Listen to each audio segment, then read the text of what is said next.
Hey, what's up, guys? This is Casey. This is Coach Tom. This is Shot Science Overtime number 67, and I want to welcome you guys to the show. If you're here right now, you're either a super early bird or you're listening to the recording. I just want to give you a quick rundown of what we're going to do, and we do it every week. Essentially, we start off with a topic that we talk about, and in that time when we're talking about it, you guys are going to start sending us your questions about all things basketball. And after about 15-ish minutes or so, we wrap up, and then we start taking your guys' questions. So if you want your question answered, all you have to do is tweet it at us. We are at Shot Science on Twitter, or you can send it to us in the chat, or send it to us in the Q&A. And we also kind of check our Google Plus and Facebook too. But the best places are Twitter, chat, Q&A on the live stream. So start sending us your questions. The other thing is that if you guys go out and you share with your friends and tell them to show up for the show, that only helps because it kind of drives up the interest in our show, and we're able to get more people to ask questions, which makes it more interesting, and we're also able to get more cool guests on. Today it's just us, but sometimes we throw in an extra guest, and we've had an NBA player, we've had some former some coaches, some NCAA coaches, we've had some former coaches, we've had some coaches that help kids get into colleges, and some former NCAA players. So the more that you guys drive up interest, the more people that we can have come in for the show. So please help. So today's topic is going to be how to shoot over taller players, and that's a little bit of I don't know. The reality of it is that what you have to do is you have to create space, right? Yep, you do. One of the things, this is a common question that we get all the time. I have to play against this guy, and he's got really long arms, and it's really hard for me to get the shot off. Well, one of the things that's really important, Casey just mentioned a while ago, is that you need to be able to create space from that defensive guy so that you can get your shots off. And creating space, actually, you can do it a number of ways. One of the ways that you can do this is using shot fake. Just not very long ago, maybe 2 or 3 weeks ago, I was listening to Bobby Knight talking about the importance of the shot fake and how that is kind of a lost art. People are not really using the shot fake anymore like they used to, and he thinks that's a real bad situation because that's how you're able to kind of keep that defensive player off balance, is using that nice compact shot fake so that when they do jump into you, you can go by them. That's one of the things that's really important too, is if you're playing against a taller player and you're having difficulty getting your shot off, number one, you've got to come up with another plan for you to play against this guy. Well, here's the main thing, and that is that you need to play to your advantages, and you need to take away their advantages or use their advantages against them. And so one of the ways that you can do that is take advantage of the fact that they are taller than you. The shot fake is definitely one of those things, because typically those big guys are going to have the mentality that, oh, here comes the shrimpy guy, I'm going to send this shot into the 5th row, no problem. And they feel that way because they're confident in the fact that they're taller than you, and maybe they see it in your eyes. They're like, oh my gosh, this guy's coming in here right now, I'm going to just spike this out of here. And the reality is that you can use that mentality against them.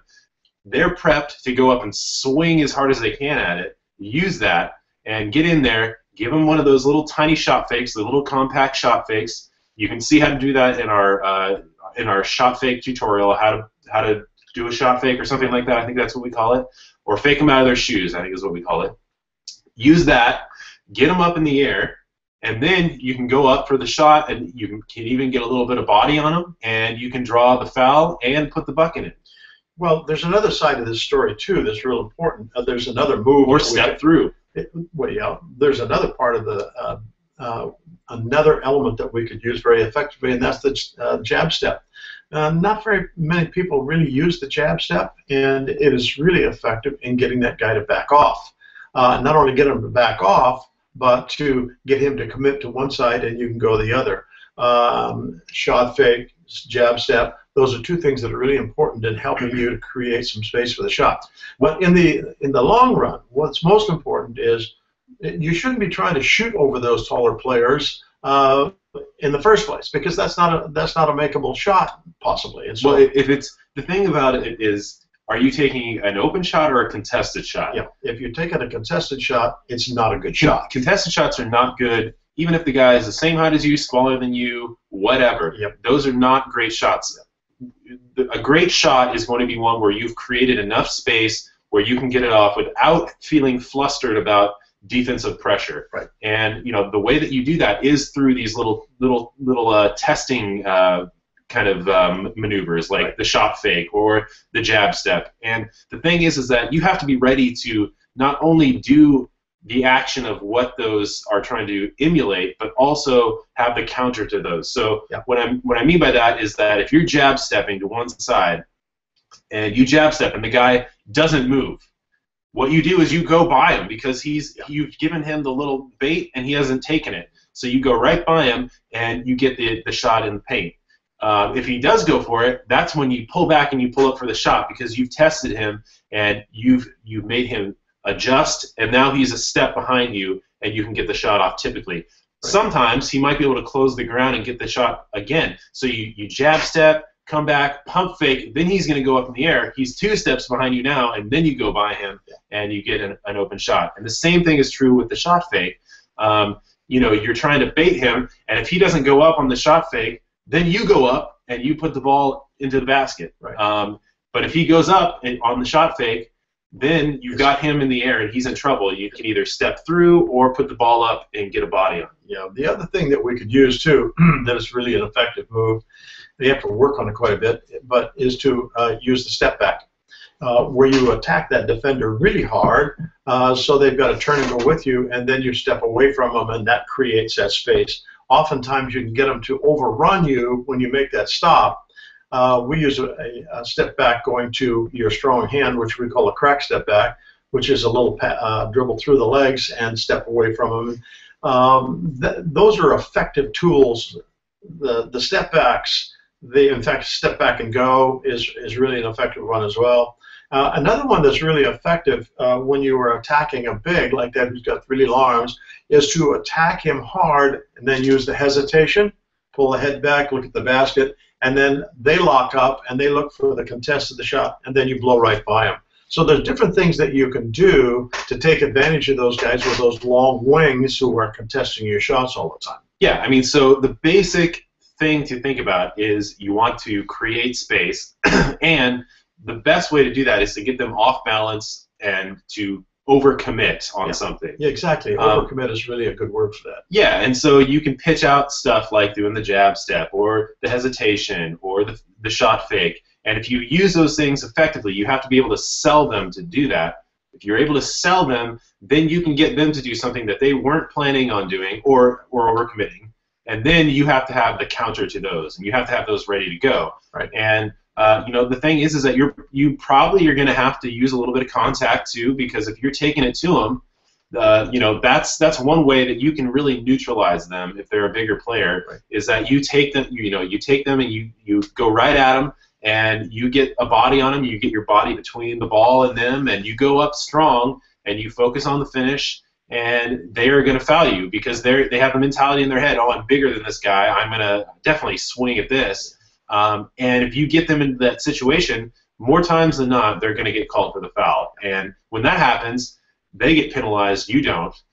You either get extra shots at the basket, or you make the basket and get an extra shot, and they walk away with a foul, and and then you can do it all over again. So the thing is that you need to learn how to sell those moves, learn how to use that person's advantages or perceived advantages against them, and you will be fine. Yeah. The one thing that you don't want to do is sweat because you're playing against a guy that's 6 inches taller than you. That doesn't matter. Yeah. There's ways to neutralize any player. Yeah, and you might find somebody who is longer than you are or taller than you are, but very often the case is that you're going to be a little quicker than they are, and so if you have some decent skills, that's important too. Now, here's something that I just have kind of throw this out because I think it's super important. If you're going to be effective in attacking anybody, whether it is attack off of one dribble or attack off of two dribbles, or whether you're going to go all the way to the rack, one of the things most important for you to do is to make sure you attack them aggressively and hard. Because when you do that, they have to then defend you hard. And that means they're going to be really working hard to stay in front of you. And the harder they work, the less time that they have to react to a particular move. Maybe the move is a crossover, or maybe a flat back dribble, a step back, or whatever the move is. They are committed to stop you, and when they do that, they are susceptible then for you to start quickly and do something else. And so anytime that you're trying to get by somebody, one of the most important things is to make them defend hard. And if they don't defend hard, then we ought to be able to go right by them and get to the rack. If they are defending hard, hopefully what we'll be able to do is use some counters then to get us to get them to overrun us a little bit, and then we get the shot opening that we need. Right, and you know, some people are thinking, you know, I just got to work on my floater, blah blah blah blah blah. Yeah. The thing is that floaters are okay sparingly if you've worked on them and they're something that you have in your arsenal, but they're not high percentage shots really. And the way that you generate high percentage shots is by creating space. Floaters, if you think about them, are there's a lot of variables in them. So you're running, so there's movement in different planes, and you have to thread the needle on putting the ball in the basket. And they're usually contested. Yeah, and yeah, you're pretty much closing ground on the guy. The thing is that if you're using these other methods to create space, you're probably going to get much more wide open shots that are going to be more relaxed and will be able to get you a high percentage on the return on those. So the thing about the floater is that it's one of those things where people think, oh, well, that's the only way to get over a tall guy. That is not the truth at all. You can shoot over pretty much any player if you use their advantages against them. Yeah. One of the things, I had this discussion this morning with a young student of mine, and he was telling me that he wanted to learn how to shoot the floater. And I said, well, okay. I said, why do you want to do that? He says, well, because it's really an effective move against bigger players. And I said, well, what makes you think so? He says, well, I see that you know, Steph Curry uses it, and Chris Paul uses it, blah, blah, blah, blah, blah. And I said, well, yeah, how many times do you think they work on that in the course of a week? And, well, of course, he didn't know, and I wouldn't tell you that I know for sure, but they didn't work on it 4 or 5 times. In order for them to be effective on the things that they do, they work at it hundreds and thousands of times to become effective. And most young players need to concentrate on an awful lot of elements of their game and don't have time to do that. Working on developing the games that are elements of your game which are strong for you, which is ball handling and shooting and defense and all of that, is really important. More important, in my point of view, than shooting fade shots or floaters. Yeah, okay, and you know, here's the thing too, is that look at certain players and their ability to play against tall guys and small guys. You know, you got guys like Andre Iguodala, Ray Allen's a good one, even Steph Curry to an extent, but you know, people like Iguodala, I mean, he can post up guys that are up to about his size, and then he can also pull out the big guys and go up against them as well. So, I mean, he's tough because he has all of these little tools that he can use to get open shots. And, you know, a lot of them is the shot fake and the jab step and just being kind of hard-nosed and knowing how to get those guys off balance and in the air, and you know, not worrying about the fact that they have 4 or 5 inches on them. Yeah, you know, true. And that's true of any of those guys that are kind of the mid-sized guys that are able to go in there and be effective in the paint. You know, I mean, they all have the ability to do that kind of stuff. Well, another element that maybe we're kind of overlooking here, which I think is probably really important too, and that is learning to create space early. A friend of mine and I chatted yesterday. He had taken one of my students, in fact, several of my students, to play in Los Angeles, the tournament. And when he came back, we chatted a little bit. And I said, well, what about this person? What about that? And one of the things that he said was, listen, you know, this particular person has really got some great potential, but they need to do more work before they catch the basketball. And so I said, well, now, what are you talking about exactly? Are you talking about them creating leads where they catch the ball where they want it. Yes, that's true. And he said the other thing that we need to do is we need to get them into a situation where they're starting to create their shot before they even catch it. Well, that's one of the things that we always work on with our players, is that we're getting ready to shoot the basketball and getting our footwork involved really before we catch the ball. And so that is in itself is a really important situation, just being able to create leads where you catch the ball where you haven't got somebody in your grill right away. And so that's another important element in shooting against tall, long-armed people. Yeah, well, I mean, that's one of those things where you are essentially putting them in a situation where they're going to be off balance or a step behind. Yep. And if you're able to do that, that really is how you get in control of the situation. Is you find a way to have them feel like they're a step behind or trying to rush to catch up, or you get them off balance or out of position or overcommitted, and then they're in trouble. They have to do something to get back, and a lot of times that can be a foul because they're frustrated that you've beat them. And if you have those little skills, and a lot of people don't even develop those until way later in their careers. You know, you don't see it very often in like middle school up through high school. It's like you guys that are kind of more mature, the ones that are using effective jab steps and shot fakes and V cuts, L cuts, and doing things like catching the ball in stride to go up into the shot, stuff like that. That's not something that kind of the lower level people are playing like. I mean, they really, if you're able to generate those type of things into your instant, or put those things into your game, you're going to be able to neutralize anybody, not just the tall guys, anybody. Yeah. Well, another thought that comes into my mind is an element that we might be able to use against those people who are long and have long arms and really contest shots and whatnot. And this is, once again, getting work done before you really have to take and use it.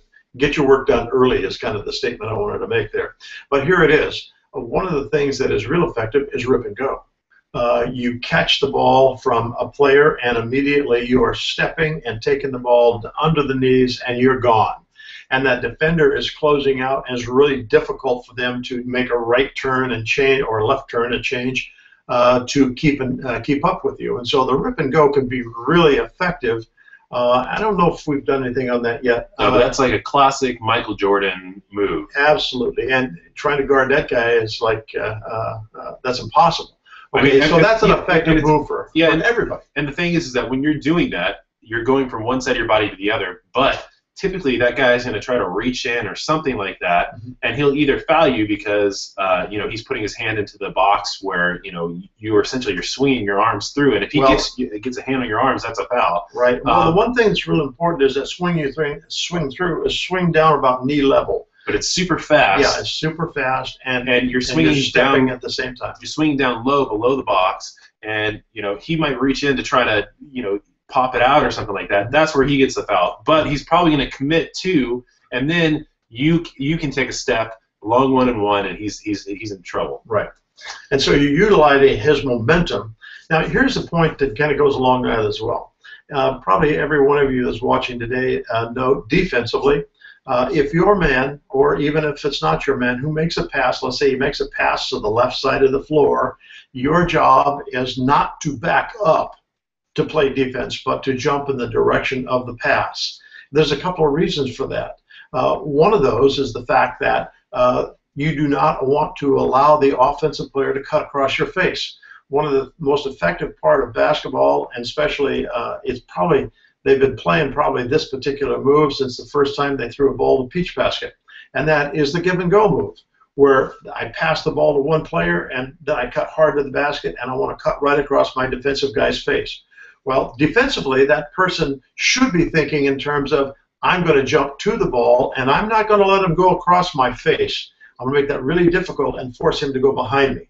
And if he goes behind me, then the ball-man relationship is not going to be such that he can catch a pass. So that's a real effective thing to do as well. The other thing too. Now, hang on. I was going to say one more thing too. Let me finish this one first. One of the things that happens, however, is this: if I have jumped in the direction of the pass and a pass goes back to my guy, then I'm caught at kind of a weird angle, and I'm trying to close out to him because I'm not going to be straight up. Now, I know some coaches will teach their players to take and step toward the midline and then step out for the closeout. Takes a little longer to do that. But if you take and go from a help position where you go right straight to your guy, you've got that angle, and they can use the rip and go to go opposite, and it's really hard for you to defend that kind of a move. Okay, go ahead, Casey. Yeah, and the other thing, too, I was going to say is that in a similar vein, the thing that you can do is drive, draw, and dish. If you have the ball out there and you're driving in, and that guy's a big guy, he's probably going to commit to trying to go up and stop you or block you. Right. Well, that means that he's probably going to come off onto you, and you're drawing people from the defense, and you need to just drop it off to a teammate. Right. If you do that a few times, then they start to play you a little differently, and you'll be able to get a better shot off if you're able to do that. So you really want to have all these little tricks into your game to be able to pull them off and have the defense overcommit and everything. Okay? Okay, so I think we're going to stop right there. If you guys have more questions about that, just send them our way, and we'll try to do our best to answer them. But the basic thing about it is create space to score, get them off balance, have them overcommit, things like that. And I want to remind you guys to please send us your questions. We don't have very many going this right now. I guess it's because the games are on or something. But typically we get a ton by the end. If you want to get your question answered, right now is the best time. Send them to us on Twitter or in the chat or in the Q&A, and we will do our best to answer as many people as we can. If you could, I would love it if you guys would go and tell your friends to show up for the chat right now, because we need to get more people in here. The more people early, the better, because if we get a bunch at the end, that's when it gets hard to answer all the questions. So if we get your guys' help, that would be awesome. But we're going to kick it off right now with a question from the comments. Let's see. This is from Ashley Brodsky, who says, how could I practice some of these things without a defender, as sometimes I train on my own, plus love the videos? Thanks, Ashley. Yeah, thanks, Ashley. That's appreciated. Yeah, so you want to train without a defender. Well, I mean, that's tough, but like we say, you want to make sure that you are working on dialing in your mechanics on everything, so you do have to slow everything down and practice them on your own. Then, if you can't find a defender to play with you, then you're going to have to just visualize that person being there. And that might involve either just visualizing it yourself or getting a cone or getting a trash can or something like that. But you have to make it a game-type situation where you're playing at game speed, game intensity, and you're visualizing that person as being there. Or you can go grab your mom or dad or a brother or sister or whatever and have them stand in and be your defender for that time that you're trying to practice. Right? Well, yeah, and probably the most effective thing for us is, like Casey said, first of all, work on your footwork, and then work on your moves that go along with that footwork, and vice versa, and then really work as much as you can at game speed. I think that's a real key for us. This young man I was working with this morning has made humongous progress in his shooting in the last 3 weeks or so, and as well as being really explosive. He happens to be a pretty athletic young man, and the more that we work on the long one-on-one dribble and being really explosive, the more effective he's become. And that's kind of how you do that. You learn through how to do all these kind of things, then practice really hard, and then really work at game speed and try to take it to the court. We've talked about those things in the past. Let's not beat that one to death today. Okay, this one is from our good buddy Premu, who is at Premu22 on Twitter. He says, who do you guys say is the MVP of the playoffs? Well, okay, it's the first round is essentially still going on right now, so that's impossible really to say. I mean, there's been some major standout people. Dwayne Wade and LeBron James have been playing really well. They swept the Bobcats. Damian Lillard hit that huge shot the other day. And that's not the only shot he hit. I know, but I was going to say, I mean, he's kind of been leading his team.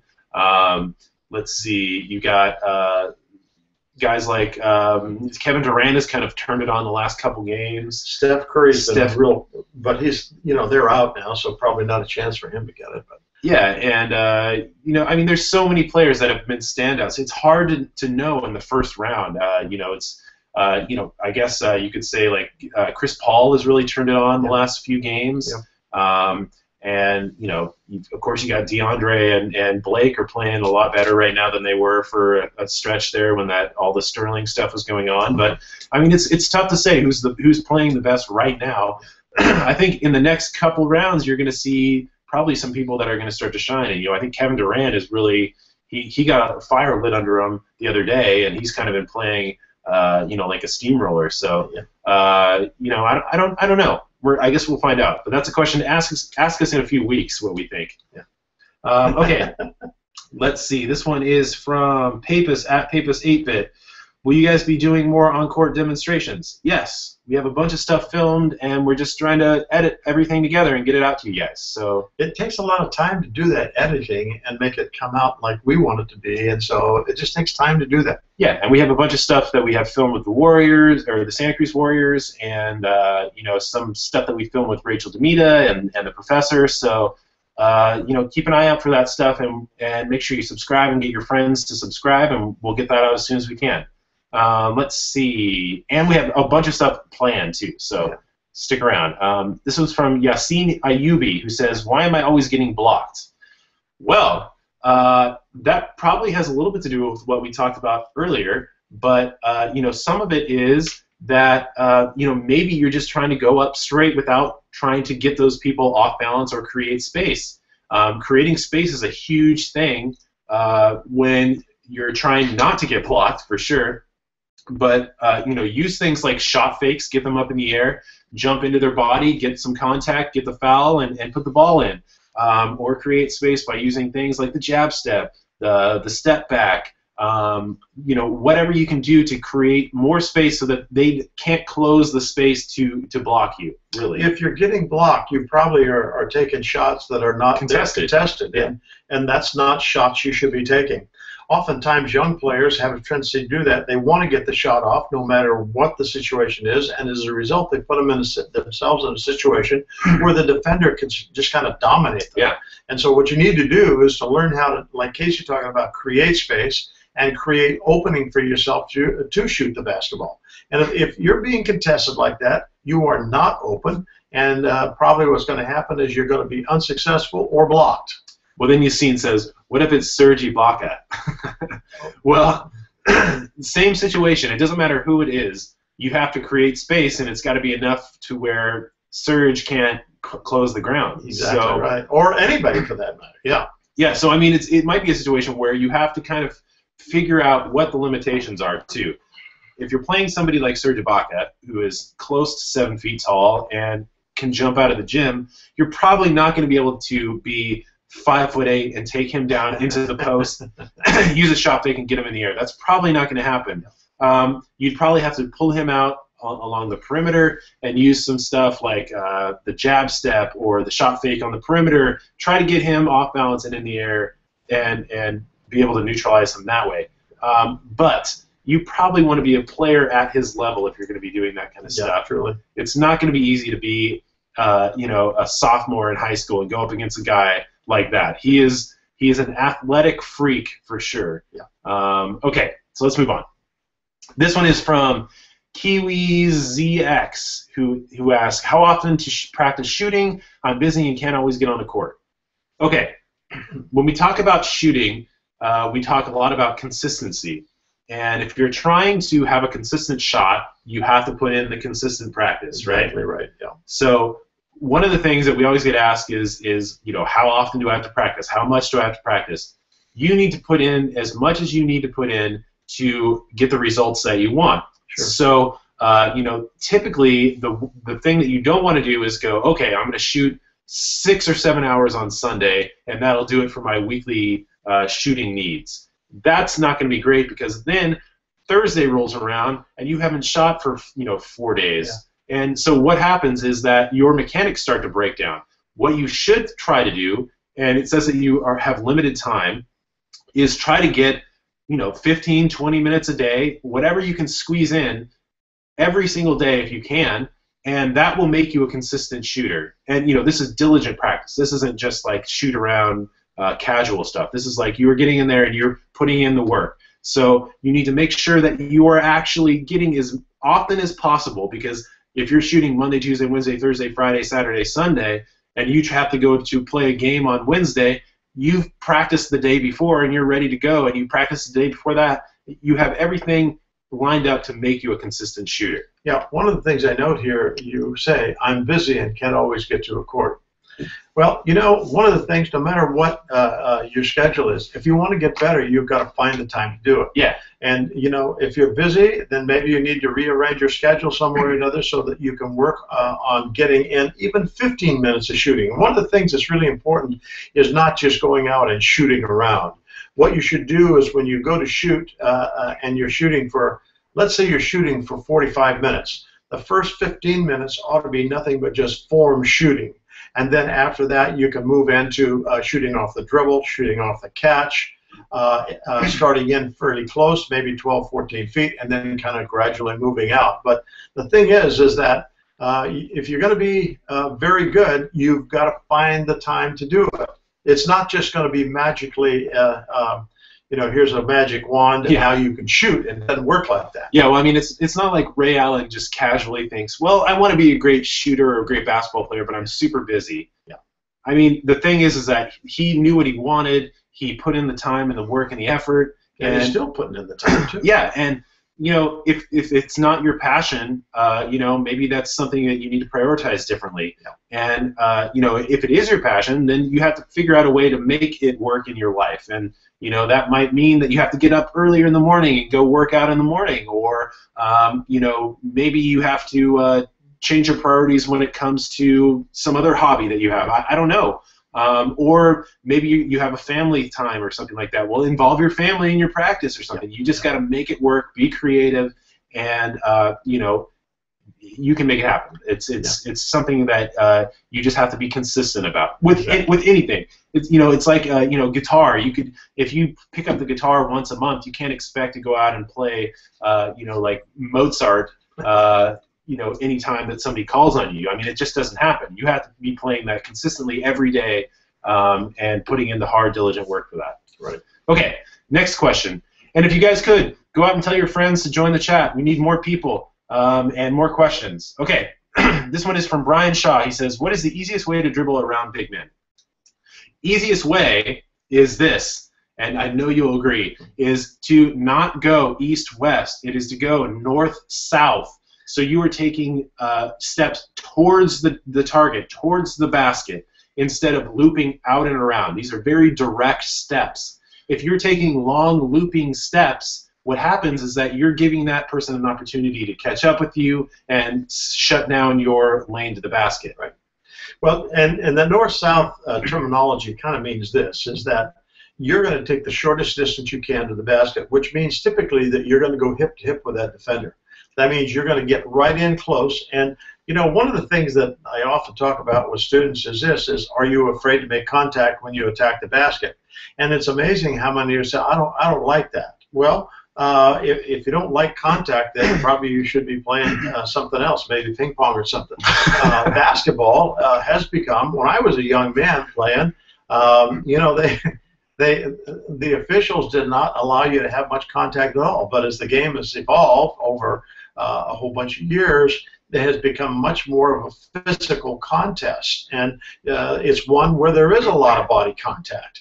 And you should like it. You should want it. Yeah, and that's what I tell them. If you want to be successful, when you are attacking somebody, you have to look to get contact with them, and instead of avoiding it. You do not want to veer out and loop around, but you want to take that point right off their hip, which is what we call north and south.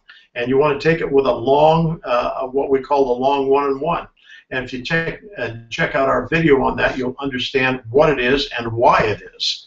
And that's the best way to really attack anybody off the dribble, Brian, is just to take and aggressively attack their hip and look for contact. You don't want to bang them. Yeah, I mean, you're not taking the scenic route when you're trying to get to the basket. You're going directly to the basket. And a lot of times when you take the footwork and the steps of doing this, you're going to seal that person on your hip, and you're in control. And the thing about the contact stuff too is that you typically, if you have the ball in your hands, the kind of you kind of have the benefit of the doubt when it comes to drawing fouls. Typically, if that defender is giving you any kind of contact, it's a foul on him, unless you're doing something like swinging your arms or lowering your shoulder. But if there's any real contact and you have the ball in your hands and you're dribbling towards the basket, it's going to be a foul on that guy. So you should want that contact. And the other thing is, you know where that guy is if he's got contact on you too, and you're able to use that against him and keep your body between the ball and the basket. And if you've got contact and you go up and he's right next to you still, he's probably going to foul you because he's either got to reach across you or he's even just the bump is going to be a foul. Right. And the other thing is that you can check out all of our ball handling, dribble attack, offensive move videos. I mean, I think we have an offensive move playlist that has all this stuff in there. It has the dribble attacks, it has the long 1-and-1, it has the hammer, all of these moves that you can use to get by taller people or anybody, and just use kind of like these tactics we just talked about. Yeah, and attacking them aggressively is really a key point that goes along with that too. One of the things that about the long 1-on-1 that I really like, I had a young man who I mentioned a while ago, I think, went to this Los Angeles tournament last weekend, and he was talking about how effective the long 1-on-1 was for him as he was attacking the basket. And I said, well, the guy that you were working against, what was he like? He said, Coach, he was pretty good size, and this young man is probably about 5'11", something like that. And he said, but he had really long arms. But when I attacked him at the hip and the long 1-on-1, then a couple of times he bumped me, which they call fouls on, because he hasn't got time to get in front of you to take the charge. And the other thing is, he said after a couple more times, he started to open up his stance, and so it was really easy for me just to continue on. Yeah, I mean, watch guys like Kyrie Irving or even Steph Curry or Chris Paul. When they take that first step, it is a purposeful step, and it goes towards the basket so that they're not looping out and around. I mean, it's going from north-south, like we say. Okay, next question. This one's from Jenny Ham, who always is asking us great shooting questions. How do you bounce back after missing a game-winning shot and free throw or costing your team the game? You come back and you shoot it again. Yeah, exactly. If you put too much weight on missing shots or even winning shots, you're overthinking the situation. Let it go, because there's going to be times when you're going to make shots, and they're going to be great shots. Like Steph Curry made that shot last night from half court, just right at the buzzer, that went in, but it was no good. But you're going to hit those kind of shots. Are you going to feel bad about that for the next week? No. And you forget them. Well, because here's my whole take on all of those negative things that players deal with. And I use this terminology an awful lot. And that is, anything like that is yesterday's news. Yeah. It has no importance in the future whatsoever. It's in the past. We forget it. We move on. And if you start to worry about that, Jenny, what's going to happen is you're going to take and work yourself into just a real tight situation where you cannot be effective as a player. Forget it. Yesterday's news, move on. Yeah, I mean, just remember that every time down the basketball court is a new opportunity. Yeah, and if you're thinking about what just happened before, you've already sabotaged yourself, and that next time is not going to happen for you. Yep. It's emotional baggage that you don't need. Every time down the court should be a blank slate. And if you think about it, people like Michael Jordan or LeBron James, all these great people, they have missed more shots than you probably will ever take, and they have missed more game winners than anybody else on the planet because they are the go-to. And they still get up and they keep shooting those shots. If you allow what happened before to keep, festering in you, then you will never be able to get over it. You really have to kind of have the cold-heartedness to just get over it. Yeah, get over it. That's yesterday's news. Forget it. So, I mean, that's our advice. It's just get over it. It's harsh, but you got to do it. And you were kind of touching on it, too. When it comes to shooting, you have to think over. You have to think about your average over a period of many games, not one game. Yeah. Everybody's going to have an off game where they make way less than they normally do, and that's how you get that average of your shooting. You're going to have a game where you do great, and then have a game where you don't do so great, and everything averages out over time. And when people focus on just that kind of crummy game that they had, and they let that kind of fester in their mind, then that really pulls the whole average down. But if you're able to just keep shooting and not worry about that kind of stuff, over time, everything averages out. You're going to have a crap game. You're going to have a really great game. You just have to keep shooting. Yeah. Okay. This one is from Yeti Waffles, who says, I am pretty fast, but I need to work on my spin move. How do I get mine down like Tony Parker's? First thing I would say, go to our video on it. We show you how to do the spin move. But what do you think? Well, this is just like any other move. You have to spend time, slow down, work on the footwork, make sure that the thing is being effective, and then as you work on it, start to increase your speed of execution. I mean, the one thing about Tony Parker's spin move, it is so explosive, and I would be willing to bet you money that it wasn't like that in the beginning. That he just worked on it so much that now he's got it down where it's really, really explosive. And you don't defend that move with him. You don't defend it.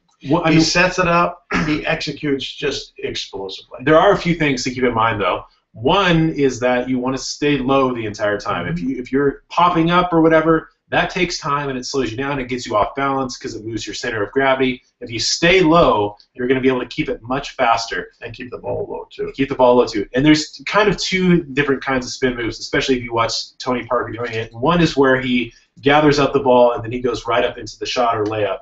The other is the spin move where he's pulling the ball and it's part of his dribble attack. Yeah. Both are ones where you want to stay low and make sure that you are pivoting on that inside foot. The one where it comes off the dribble, you want to make sure that you are pulling the ball from the top and you're pulling it out in front of you to where you're going to be. If you are doing the spin and you're waiting for it and you're trying to catch it with this other hand as you come around, you're probably going to A, travel, and B, be super slow. Or carry the ball. Well, that's what I said. Yeah. You're going to travel. Yeah. And so what you want to do is take that that lead hand and pull it out and across your body and send it out in front of you to where you're going to go. And you can see that if you watch our video on how to do the spin move. Okay, so this one is from Hectic Prodigy, who has a two-parter. He says, how can I be more confident with the ball in the game, and how can I handle pressure defense? Okay, let's take the first one, the pressure defense. There's a couple of situations. Is the pressure defense not allowing you to catch the ball? That's part number one. If that is the issue, then you need to learn how to create leads so that you can catch the basketball and still not have that person denying you the catch. And we've talked about this a little earlier. Learn how to execute the L cut and the V cut as ways that you can take advantage of the defensive guy and get the ball. Now, the next thing is, part two maybe, is what do I do when I've got the ball and they're pressuring me? I see this an awful lot in youth basketball, and I'm talking up through maybe the high school age. The defensive people want to get right up in your grill so that you can actually smell their breath. They're that close to you. And we have one rule that we just abide by, and every player that goes through our program is schooled in this, and that is this. If the defense crowds you, go. And that means that if they're in your grill, you attack them right now to the basket. You don't have to go all the way to the basket, but you're going to go in the direction of the basket, and I'll tell you what will happen. Most every time, they will foul you. And the reason they will foul you is the fact that they have no time to react to your move, particularly if you're using that long one-on-one attack. So I think those two situations are probably the two that are giving you trouble. But if you allow the pressure to get into you and you have to turn a shoulder to protect the basketball, you might as well be sitting down on the sideline with the coach because you're not going to be very effective. You need to be able to attack that defender so that you can get them off of you. I've told this story probably a number of times, but I'm going to review it once again. Number one, we had this player a couple of years ago who turned out to be a pretty good varsity player. And one of the things that he did, we were scrimmaging the other team, and the other team had a guy who was real aggressive, and he got right up in his grill. I mean, he was right close. And so our guy turns his back to protect the basketball. Timeout. And he was a new one for us. He was a sophomore coming up. So we took aside and said, look, here's the deal. When he gets up, he has no time to react to you, so I want you to attack him right away to the basket. And don't loop around it. Go hip to hip as much as possible. Okay, do you understand that? Yes. Okay, so we'll go on the court, and immediately he catches the ball, and here's this guy in his face again. Attack him, because he was 4 feet away. And so he did. Guy fouled him. Okay, so wasn't much more than maybe half a minute again. Here's the same situation. The guy's right up in his face. Attack him! He did. Okay, so the guy fouled him. Now the guy's got 2 fouls on him. After that, the guy got off and gave him some space, and now he had created a situation where he was in control instead of the other guy being in control. And he wasn't trying to protect the basketball. He was using the basketball now to attack him. Yeah, and one of the things that you need to always consider when you're trying to build up confidence is your ability with your skills. I mean, you need to be confident in your skills, really, is the thing. True. So if you're not feeling confident with your ball handling skills, that probably means that you need to work more on them and develop them and put into practice the 3 pillars of practice. Yeah. The diligent approach where you're working on dialing in your skills. Then step it up to game speed, game intensity practice, using those skills that you develop, and then after that, put it into game experience where you're taking those skills that you develop, and you've worked with them in game speed, and you're putting them into a game where you're actually getting kind of the real setting and environment of playing in a game. And you just have to do that a ton, and you'll get more confident. But if you don't feel comfortable with the ball in your hands, then you're not going to ever really have confidence with it. So work on your skills. Yeah. And the other thing is, how can I handle pressure defense? And you kind of mentioned all of that stuff. But just remember, if they're on you, just go. That's the key. Yeah. Right? Well, the other thing I forgot to mention is part of that situation where they're pressuring you on defense and trying to deny you the catch possibly is use the backdoor cut. Mm-hmm. Oftentimes they are pressuring so bad, hopefully your teammate will give you a pass fake, and you make that back cut.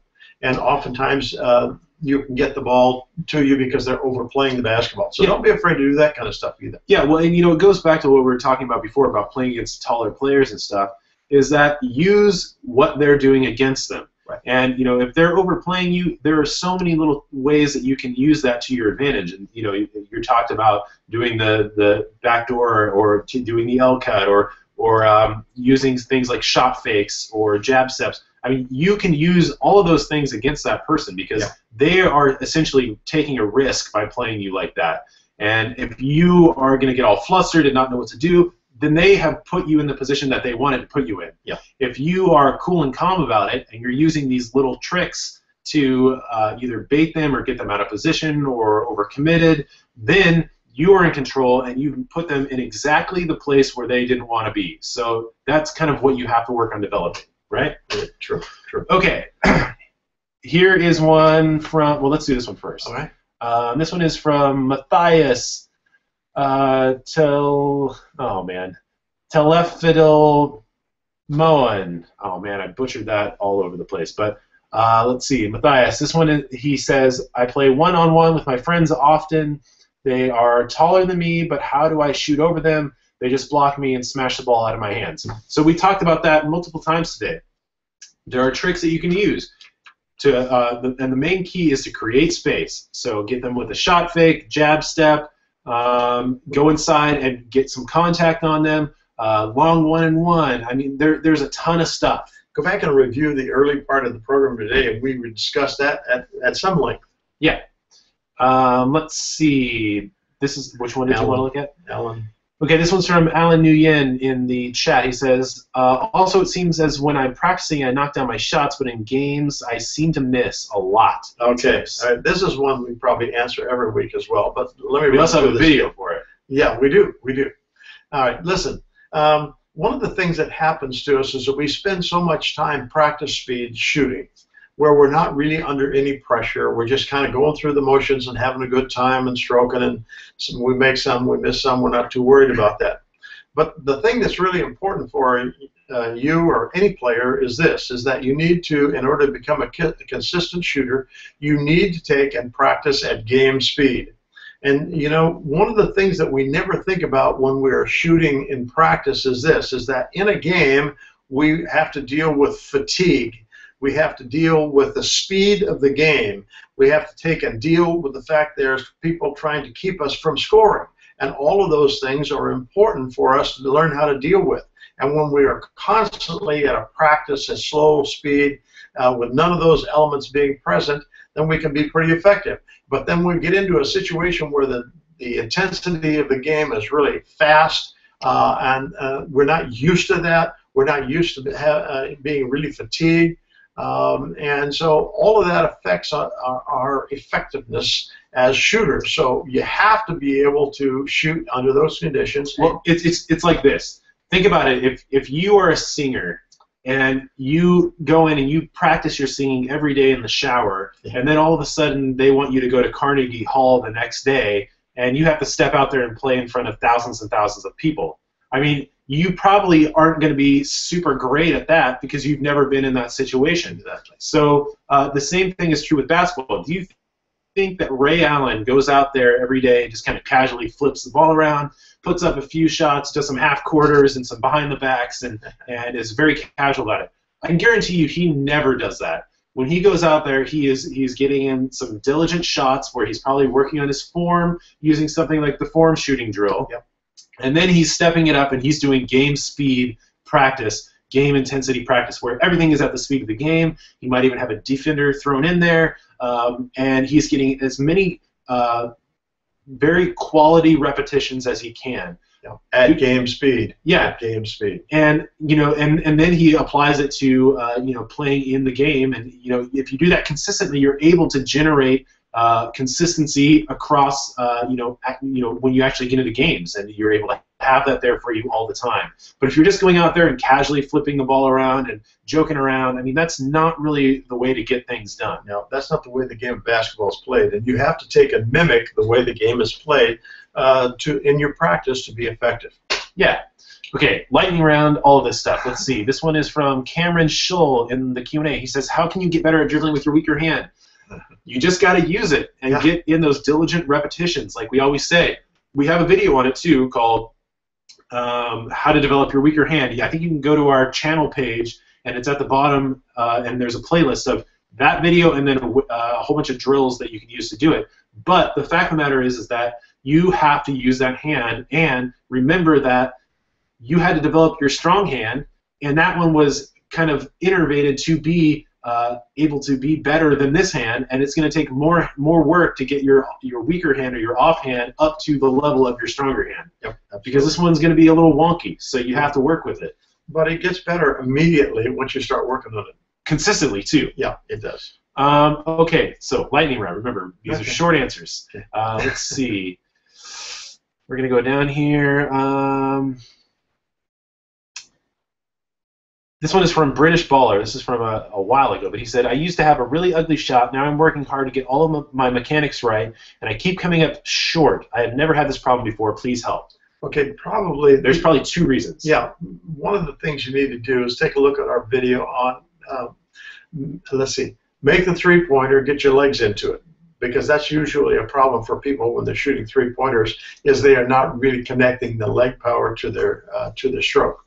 What was the one you were going to mention? I was going to say that it could be connectivity problems. Yes. So if you have a sticking point in your shot, maybe you extend your legs and then your body starts, your upper body starts its release, or anywhere where you're losing power at these sticking points will make it so that your ball will come up short because you're not going to have the power that you generated through all these steps that actually goes into the ball. Yep.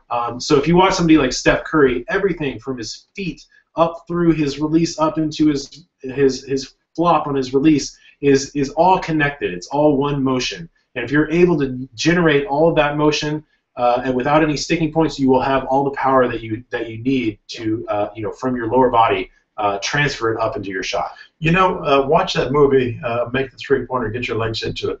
That's really key. One of the things that most people don't really think about when we say get your legs into it, if they're dipping down and they're still a little bit underpowered, we will tell them to dip a little further.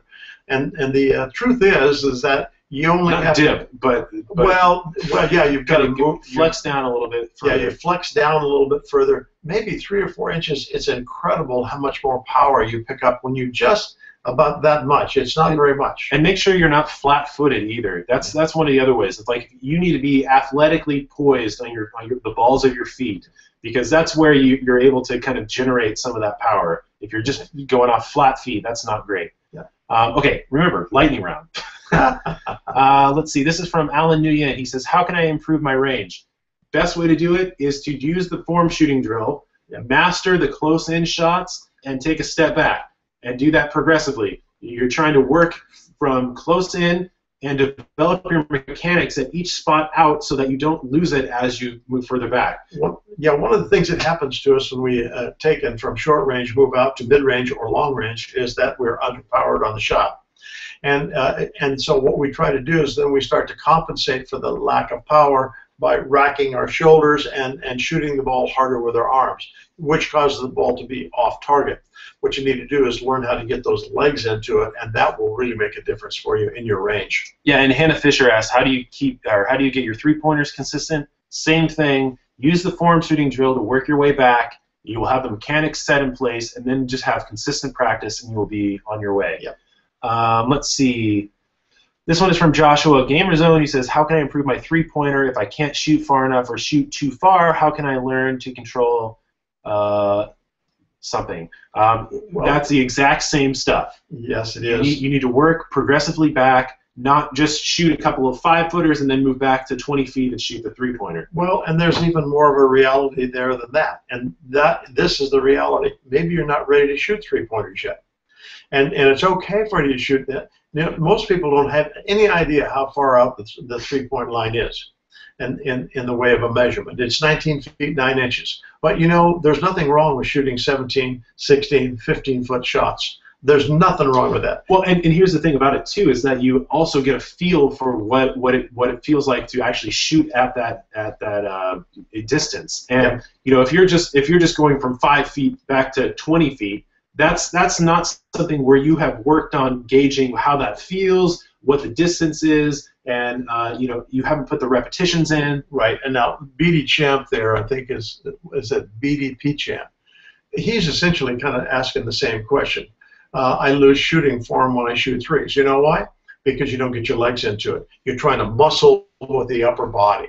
Now, here's the way that I thought I've read this someplace or heard it, and I just loved it. In fact, when we're shooting a basketball, everything in our shoulders and arms is the guidance system.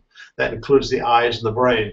And the power system really is the lower body. Our core muscle group, hips and legs, that's where all the power generates. Now, certainly we have some power in the arms, there's no question about that. But that is guiding where the ball is going to go. Yeah, and you know, the thing too about it is that you need to work on just going segmentally, step back very slowly and progressively, because if you don't do that, your mechanics will just, you know, major go downhill. And you know, we have a similar one from the 21 ABC who was asking something similar, like, I can't shoot 3-ball, usually an air ball. Is there any way to be able to reach the rim? Work progressively back. That's the way to do that. This one is from Manada9, who says, when I finish playing basketball, my knees get sore. Is there any way to prevent knee soreness? We're not doctors, so we can't tell you. If it's just soreness, it might mean that you need to, you know, do some more conditioning and just be aware that, you know, any athletic stuff is going to make you a little bit sore. But if it's something painful or uncomfortable, you need to go to the doctor and get that figured out. Well, there is a situation that affects younger players. I mean, we shouldn't even say anything about that. They should go get it checked out, really is the thing. You're probably going to say Osgood Slaughters or something. Exactly like what I was going to say. Very common for young players. So mostly boys. Yeah, okay. And Jenny Ham says, what is your stance on AAU? Is it positive or negative? Depends on who you're playing for. Yeah.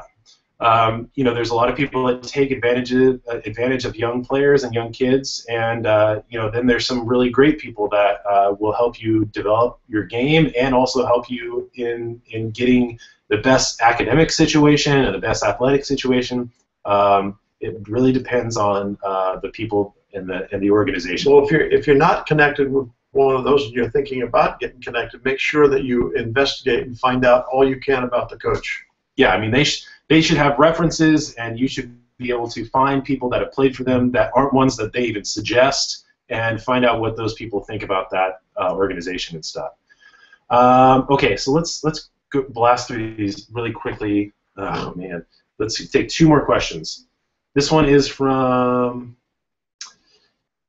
this is from Ball Don't Lie at DSO50, who says, I'm a freshman in high school and I didn't make the basketball team. Now that I had worked on my game, I am much better. That's cool. Maybe try out again next year, and that'll be a great thing. And see our video on Make the Team. Yeah, and watch our Hangouts with coaches who talk about what you need to do to make the team. Okay, and let's see. Let's just do 2 more. That wasn't really a question. This one is from Cameron Schill. He says, how can you increase your vertical? That's easy. Go check out our vertical jump videos and our vertical jump handbook, and we give you a ton of exercises to use, 3 months training program in the handbook, and it's not just a vertical training program. It also will help you with your conditioning and your overall athleticism. And explosiveness. Yeah. Let's see. This one is from Police Bear Man, who says, that pivot foot as well as shooting off the dribble. I don't know what that means, so we're not going to take that one. Let's see. This is from Mr. Moonman, who says, what's the best way to defend players who are taller than you? Well, I mean, the main thing is that you want to be able to give them space so that they can't just go right by you. But you have to play close enough so that they can't just pull up over the top of you. Well, my take on it is this. You don't want to get the ball. That's the thing. Number one, you want to determine what they can do. If they are shooters and they're taller than you, you crowd them. If they are able to put the ball on the floor, you get on and make them put the ball on the floor with their weak hand.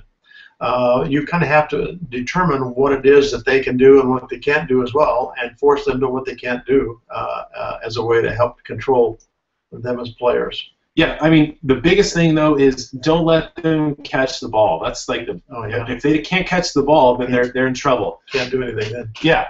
Okay, and so I think that we're going to stop it right there, you guys. Thanks so much for all your questions. If we didn't get to it, it's not because we didn't like you. It's just because we ran out of time, and we really appreciate you guys always sending us great questions. I want to throw something out there. What we're trying to put together is a online training program where we're going to do some video chats, essentially, that are going to be, my dad will work with you on developing your shooting or any other skill in basketball, and we're going to have a beta program on that. So if you want to be part of the beta program, send us an email at shotscience@gmail.com. and we can set something up. But the thing about it is that this beta program is going to have a special price, and it will be a lifetime price as long as you continue with it, which is going to be a lot less than if you were to do the service after the beta program closes. And we're only going to have like 10 or 15 people that are going to do it, and you guys are the only ones that we've told about it so far. So if you want to join the beta program and work directly with my dad on your shooting or some other basketball skill and have Google Hangouts, just you and him, then let us know. Send us that email, shotscience@gmail.com, and we can set that up, okay? And we're going to have another announcement here pretty soon, but I want to thank you guys. Make sure you're showing up again next week, 1 p.m. Pacific time, Sunday, and also follow us on Facebook, Google+, subscribe to us on Shot Science, and find us on Twitter @ShotScience. Okay? So we'll see you guys next week. All right. Bye. Bye. See you guys later.